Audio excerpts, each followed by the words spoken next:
अकबर सम्राट का भांजा यहाँ का अधिकारी था, आगरा प्रांत का। वो गश्त पे आया हुआ था वृंदावन। देखा बाई जी को, गंगा यमुना बाई हरिवंश महाप्रभु की शिष्या थी, मलिन वस्त्र, रज लगी हुई, फिर भी जैसे आग को ढका नहीं जा सकता ऐसे उनका ब्रह्मचर्य। अब वो विषयी अधिकारी उसने देखा, बस वो आसक्त हो गया। अपने पार्षदों से कहा इसको हमारी सेवा में भेजा जाए। महाराज ये कोई साधारण नारी नहीं है, और आप अगर ऐसा प्रगट बलपूर्वक कुछ भी चेष्टा करेंगे तो ब्रज 84 कोष भक्तों का विरोध प्रकट हो जाएगा, और अकबर सम्राट जब सुनेगा तो आपको दंडित करेगा। पर उसके चित्त की भ्रांति कि मुझे चाहिए, ये समझ नहीं पाया। दो वेश्याओं को कहा ये तो केवल हम फीस दे रहे हैं, अगर उनको हमारे महल तक ले आओगे तो जितना तुम रुपया कहोगे हम दे। अब वो तो अर्थ के लिए जीवन बेचने वाली साधु वेश धारण किया, वैसे ही रज लगाई, मलिन वस्त्र पहने और बाई जी के पास पहुंच गई। थोड़ी देर चर्चा हुई, 8-10 दिन लगातार नियम से आ जाती ऐसे।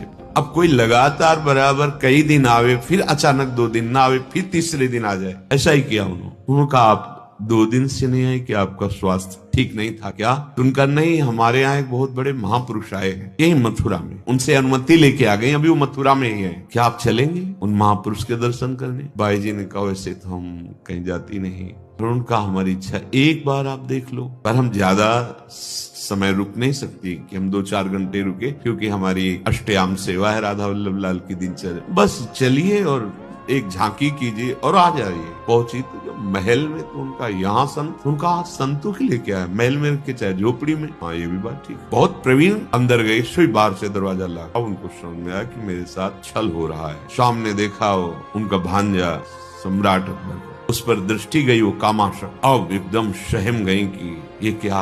वो आगे बढ़ा, उनका सावधान, कदम आगे नहीं, पर वो कहाँ राजमद से मतवाला, बस आंख मूंदी, श्री हरिवंश, श्री हरिवंश, श्री हरिवंश, श्री हरिवंश। बाई जी गए और वहां बड़ा भयानक सिंह गर्जना। वो मूर्छित होकर गिर गए, लघु शंका कर दी, ऐसा मूर्छित होकर के गिरा कि होश ही नहीं। बाई जी अपनी कुटिया पे आंख खोली तो देखा वृंदावन कुटिया। होश आया तो बार बार वही सिंह की दहाड़, वही से चीखा चिल्लाया। सैनिक जनों ने दरवाजा को देखा, बस उसके दिमाग में वही भय, वही बार बार विकल। अपने जन उनसे पूछा कोई उपाय करो, नहीं मेरे प्राण निकल जाएंगे। तो उनका महाराज बहुत बड़ा अपराध बन गया, वो महाभागवत है जिनके प्रति आपने काम भाव किया। अगर आप बचना चाहते हैं तो उन्हीं के चरणों में चलो तो बच सकते हो, दूसरा कोई उपाय नहीं। बाई जी अपनी कुटिया में थी, कुटिया के बाहर